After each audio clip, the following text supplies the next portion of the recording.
Welcome to Partnership Work, where we explore what it takes to reach across the walls that divide us and get people working together to improve our world. I'm Paul Kuttner. On this episode, we're talking about organizations. Organizations, by definition, are created to get groups of individuals working together toward a shared purpose. But, as anyone who's been part of an organization knows, it's rarely a smooth process. My guest today has spent 25 years as a consultant for social justice organizations. She accompanies them as they plan for the future, adapt to a changing world, and address challenges that are holding them back. She's learned a lot over the years and has synthesized many of these lessons into a new book. I really enjoyed our conversation. We talked a lot about healing and health. We discussed how both people and organizations heal and how the health of individuals affects the organizations they're a part of. We also talked about one of my favorite topics, conflict. As my guest shares, strong organizations don't avoid conflict, they learn from it and transform it. So, without further ado, here is my conversation with Ora Grodsky.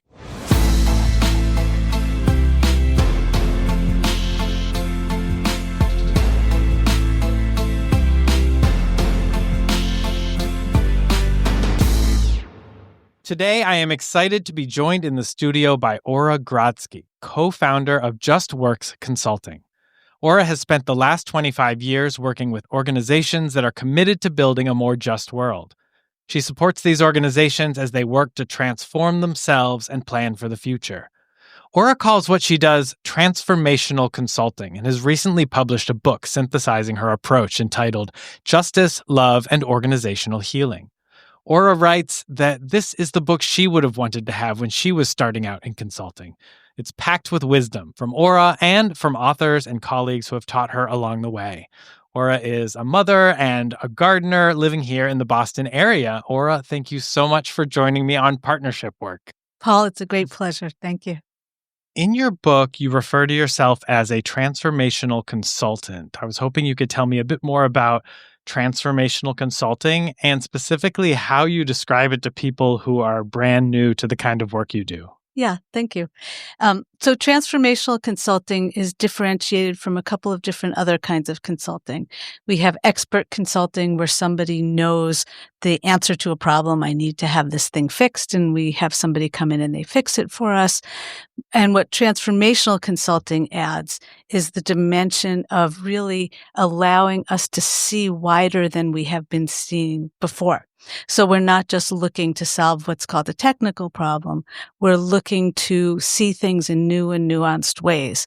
Transformational consulting is about partnering with people and with organizations, not telling them what to do, but helping them to find their own solutions to problems so that they can figure out new and different ways of being in relationship with each other, new and different ways of understanding the world that they're in, and new and different ways of understanding their work.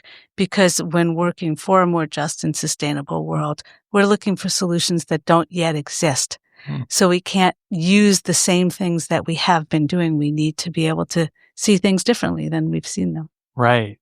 One of the metaphors you used in the book was a midwife. Could you maybe share what's the parallel between what you do and midwifery? That was a beautiful thing that somebody said to me many years ago, because a midwife doesn't have the baby for you. The midwife doesn't just create a baby and then here's your baby, but rather helps you to do what you have the possibility of doing. Maybe they bring some tools or some remedies for you along the way. So you have some inputs that weren't what you had, but they really help hold you in a process while you give birth to your baby. Oh, I love that. That's beautiful. So at what point in your life did you start to realize that you were good at this kind of work? And what were the early signs that this kind of role of helping people through change, of bringing people together, was something that really fit you? Quite young in life, I found myself in pretty significant leadership roles and realizing that I was trying to figure out how to reinvent a wheel. But I loved the idea of how do people come together to do good work without oppressing each other, with really being able to bring out creativity. And it was just really fun for me to do that. And so that led me back to graduate school with that question about what do people know about how people can come together and really create workplaces that work for the people who work there and different outcomes in service in the world. And so that was at some point in my late 20s. And then in my early 30s, when I went back to graduate school, I've been doing this kind of work ever since. Wow. How do you think, if at all, your early childhood, your background, your culture may have shaped you in ways that impact the work you do? That's for sure true. I was born into a Jewish family in New York City in the early 1960s, and my family really valued what in Jewish tradition is called tikkun olam, repairing the world. And my parents had a left-wing political perspective, and so I got with my mother's milk that it's my responsibility, it's all of our responsibility while we're here, to leave the world a better place than we found it. And so that absolutely has been my life quest. All of my work has been involved with the question of how do we be of service? How do human beings create something better for ourselves and the planet? You bring up healing. Mm-hmm. That is a word that's in the title of your book, as is love. As you note, those are two words that maybe aren't always the first words when we hear, oh, we're bringing in a strategic planning consultant or an organizational change consultant. What inspired you to really center ideas of healing and love? I'll talk about them separately, though, of course, they're very connected.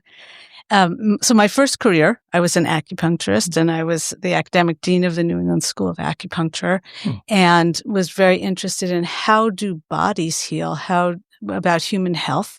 And in the very early days of the AIDS epidemic, I was part of creating a clinic for people with AIDS and HIV infection with a group of colleagues. That was just a really magical experience of working together with people. But what I noticed in working with people who were HIV infected, drug addicted, was how much the societal container impacted their health. And so I became very interested in individual healing, but also collectively healing. How do we create environments that support human healing and health? And healing, I think, is really about returning us not to a state of perfection, but helping us to be deeply grounded in ourselves and our connection to each other. And so that we can make healthy choices and we can do work that supports the world and ourselves.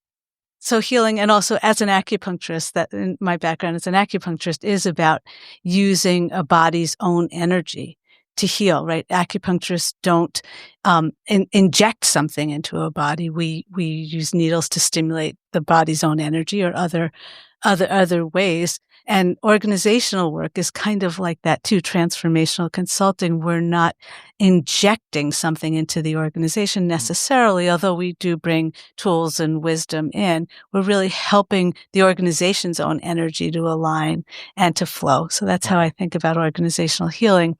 Love, I think about how important it is that love is part of the equation. And by love, I don't mean romantic love. I mean love that is care, that really treats others and ourselves with dignity, with respect, with allowing ourselves to fulfill our potential. And without love, without the care for each other, without care for the world, we are creating solutions that are literally killing our species and killing our planet.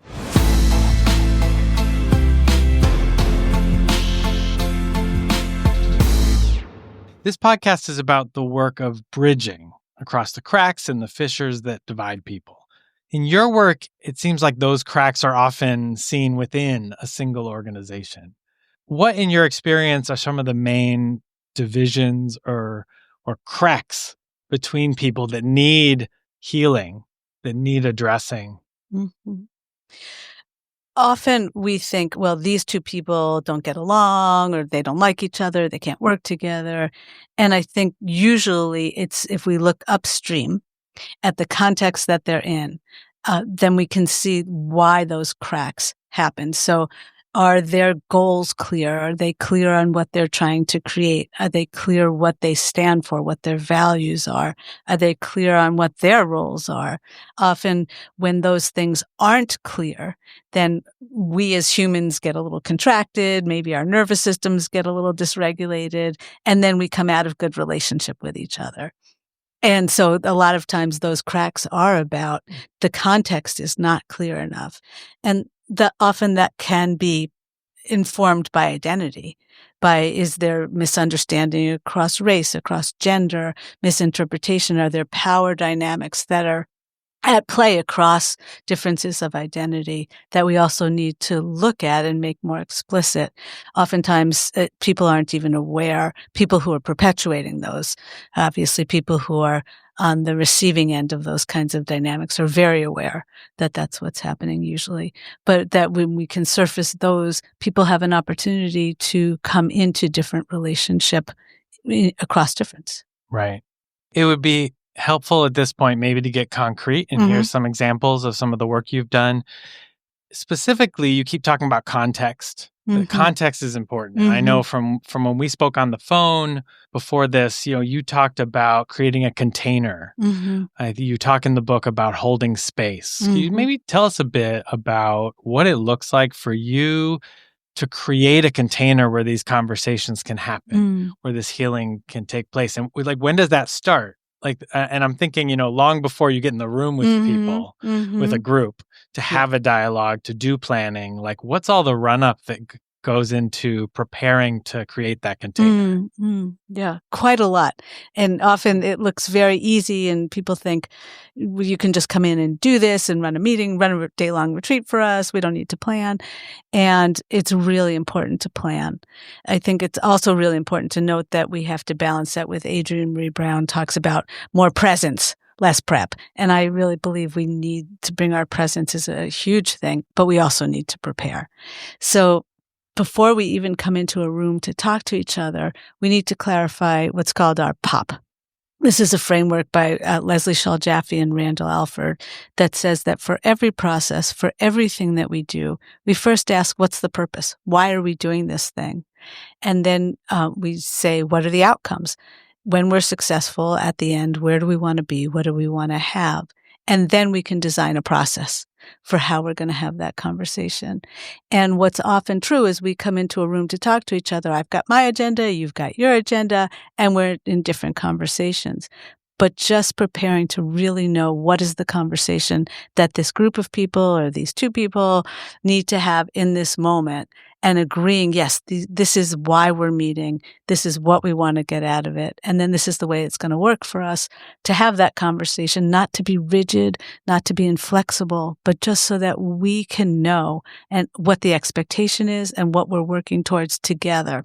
What does it look like for you to actually set up a retreat, a meeting? What are you thinking about? What are you paying attention to when you actually get all these people in the same room? Well, always when I'm doing a project, whether it's just one meeting or a retreat, or it's an ongoing, multi-year or multi-month change effort, I work with a team. And so that often includes the leader, who's usually the person who's brought me. I often work with a colleague, brought us in, but we want a team of people to plan. It's who really understand the different interests that are being represented. So as a consultant, as a transformational consultant, it's not my agenda, it's our agenda. And that team helps to design, well, okay, where are we? Where do we want to be at the end of a retreat? Where are you relative to the things that you want to have happen? Is there any preparation you need to do what do you need to do to get everybody in the room ready to have the same conversation at the same time? What's the culture of that group? What's going to work for them? What's not going to work for them? What's a little bit too much of a stretch? What's the right stretch for them? And then look at, well, where is this thing going to happen? Is it virtual? Is it in real life? If it's in real life, what are some of the criteria for a successful location? condition, space matters a lot. It's really important that there's a space where bodies feel comfortable. I'm a big interest in polyvagal theory, which has come out the last few years, thinking about our nervous systems and the condition of our nervous system and how when we're constricted, when we're in fight or flight or freeze, we just can't relax, be in relationship together, think well. We're really operating out of a dysregulation is what they call it. And so what's a space that allows our bodies to feel regulated? How can people get there? What do people need? Are there accessibility needs that people have? Yeah. And also good food. Super important. Yeah. Right.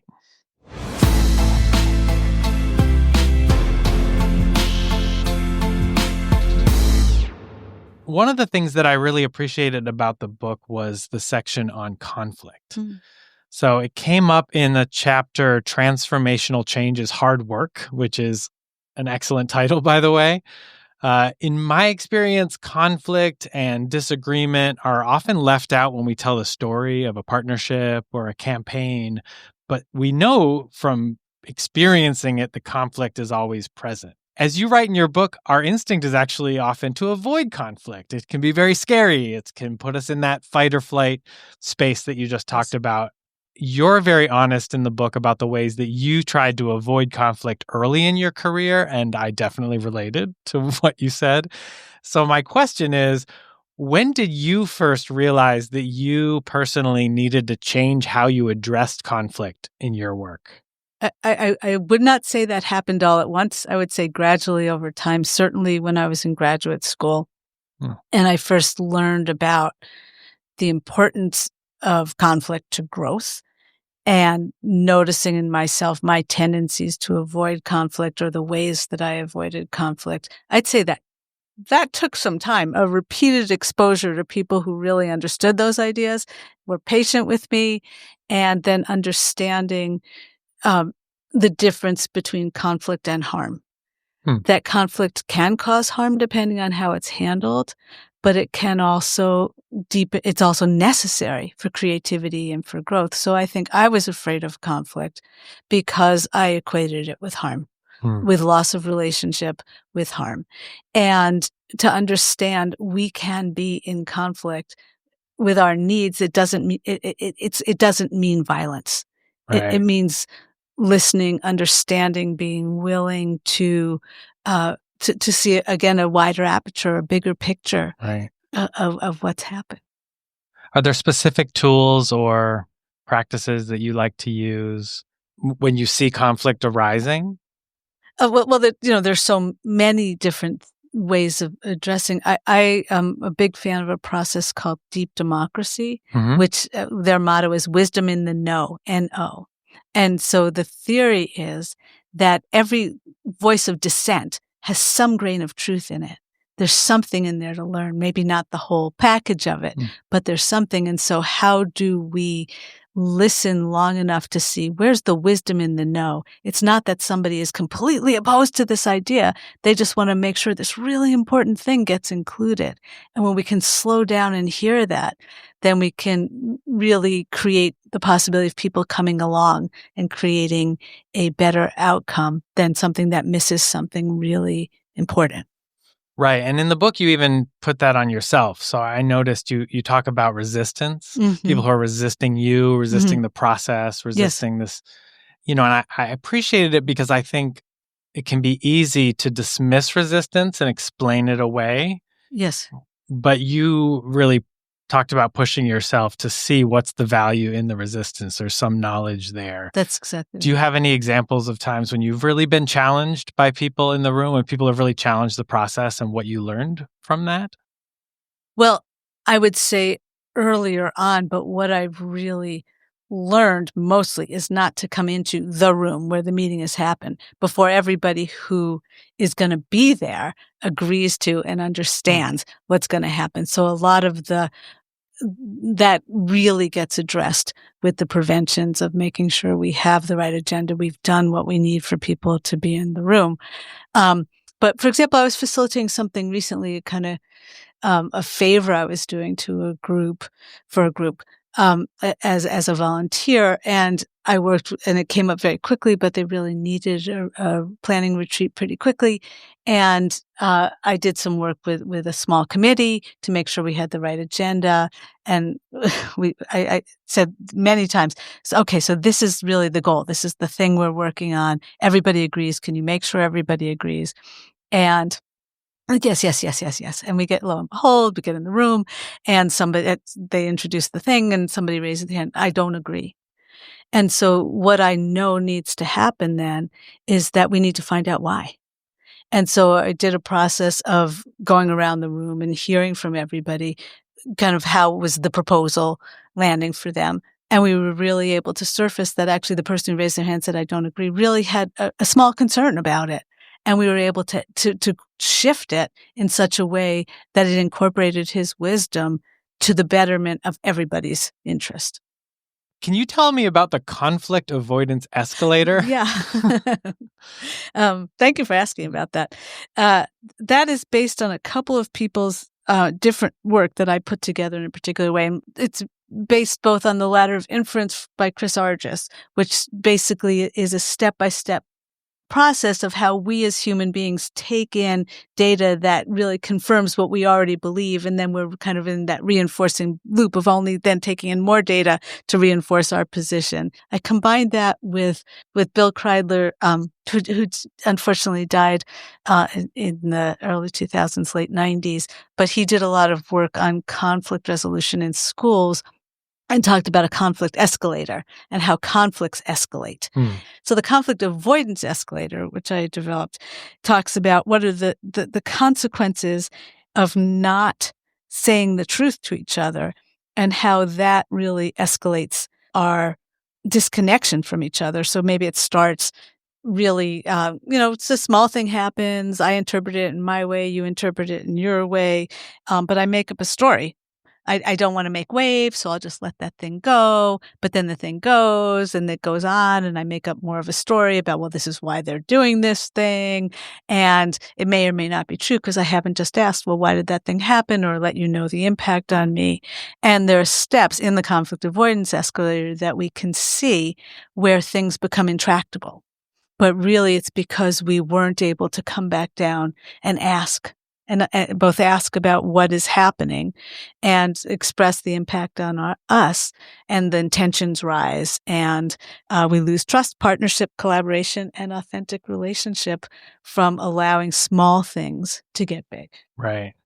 Do you find yourself using any of this stuff in your own marriage and your own relationships? Of course, because you're a person in the professional world, you're a person in the personal world. And so it's not really different in terms of the skills and tools that help us to be in deep relationship with each other.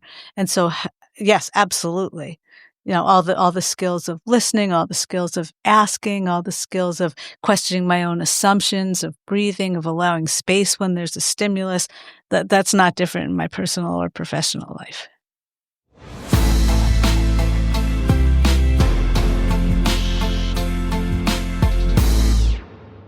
So most of the organizations you discuss in the book seem to be multiracial, at least to some extent, in terms of who makes up the staff, the leadership, the board. Could you talk a bit about how race plays into the dynamics of an organization and how you explicitly address it in your work? Yeah. Race plays into the dynamics of everything. In the United States of America, this is not a secret. We are deeply rooted in racialized capitalism, racialized ways of being, assigning value to different people based on our racial identities. And so that shows up everywhere. I'm a white Ashkenazi Jew, and so there's a limit. I've done a lot of work and continue to do a lot of work to understand how racism, particularly anti-Black racism, anti-Semitism, how that lives within me. And to try and not collude with it as much as possible. And what I understand in working in multiracial organizations is, first of all, there's just things I'm going to miss through my white lens that it's really important for me often to partner with colleagues of color who will see things, who will earn trust that I'm not able to do because of my identity, and also important for me as a white consultant to be able to speak a truth that I see, that sometimes it's harder for people of color to say, it's riskier, or that people will hear from me because of my identity. And so I think it's always present racial dynamics, even in entirely white organizations. We have to say, why in this moment in history is this organization all white? What's happening here? Right. And so it's always present. One of the big issues that often comes up in these conversations around partnerships and collaborations is power differentials. So how hard it can be to get authentic and honest collaboration going when some folks in the room have a lot more access than others to authority or influence or positional power, things like that. How do you work with groups to address kind of differences in positional power? I think one of your main tools was listening. Can you talk about sort of how you explicitly go about addressing listening as it relates to power in organizations? I learned that my listening has a volume, and that when I'm interested, the volume of my listening is larger, and I can tune out if I'm not as interested. And so I've worked for many years on really turning up the volume of my listening. And so I think one thing that's really important is to help other people learn how to listen. And so there are activities you can do around that, deepening our listening. You asked about my home life, and it's really important to me that my children, who are no longer children, they are now adults, feel listened to. They understand that their voices are really important, even though as their parent, I had positional power. And I think it's the similar thing of teaching people the beauty and the power of listening. I remember doing a workshop years ago with a group of women, and we did something around listening, and they all at the end of the day said, this is going to change. I'm no longer just going to be focused on cooking dinner while my kid is trying to get my attention, but I understand that what they have to say is important. So working with leaders with positional power to help them understand they don't have to have the answers. They have to be present and really being willing to hear what other people have to say.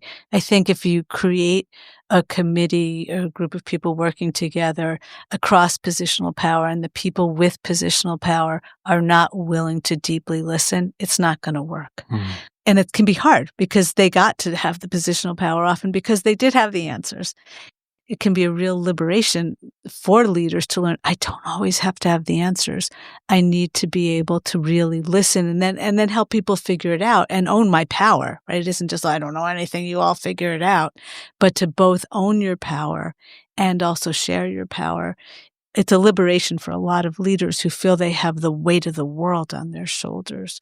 That approach is a little different than an approach that really might push organizations to be flatter, to redistribute power in more structural ways. How do you think about the relationship between what you're talking about in terms of listening and sharing from the top versus sort of more challenging the underlying structure of leadership? I would have had a different answer to this years ago. And maybe I'll think about this differently in the future. Where I am right now is I believe more in hierarchy than I used to. And I understand that hierarchy does not mean oppression.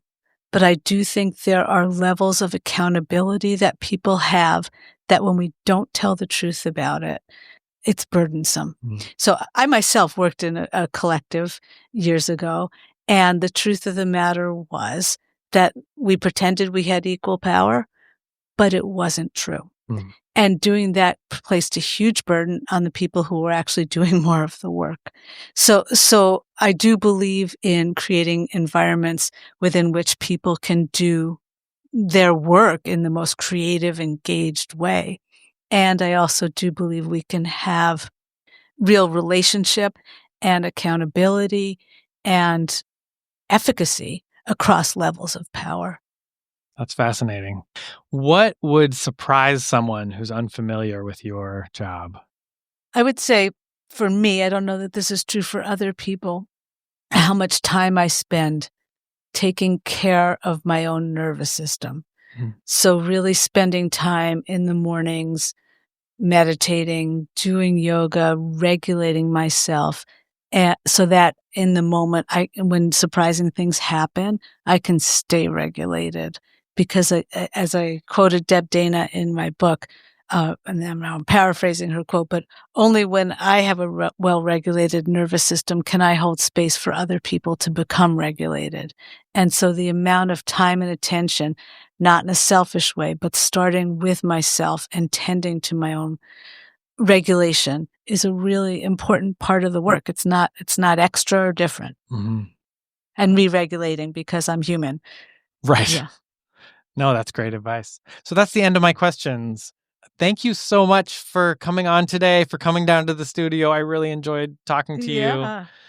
Do you want to just say real quick where people can get this book? Sure. Yeah. Thanks. So, and by the way, Paul, this has been a pleasure for your listeners to know. Paul and I knew each other very briefly many years ago. So it's just lovely to reconnect. And so you can find Justice, Love, and Organizational Healing wherever books are sold. I will say I wrote it with consultants in mind, but it is very appropriate for leaders, managers, all organizational change agents. And so I'm recommending people buy it from bookshop.org or from your local independent bookstore. And my website to find me is just-works.com. Fabulous. And I'll put all that in the show notes. And thank you again. Thank you, Paul. It's been a pleasure. Yeah, it really has been. Thank you. Thank you all for joining me today. To see the episode transcript and show notes, head over to partnershipwork.podbean.com. I've included some links to places where you can learn more about today's guest and the topics we discussed. Partnership Work is an independent podcast created with the incredible support of the nonprofit organization Urban Media Arts here in my hometown of Malden, Massachusetts. Check them out at urbanmediaarts.org. I'll see you next time. Take care.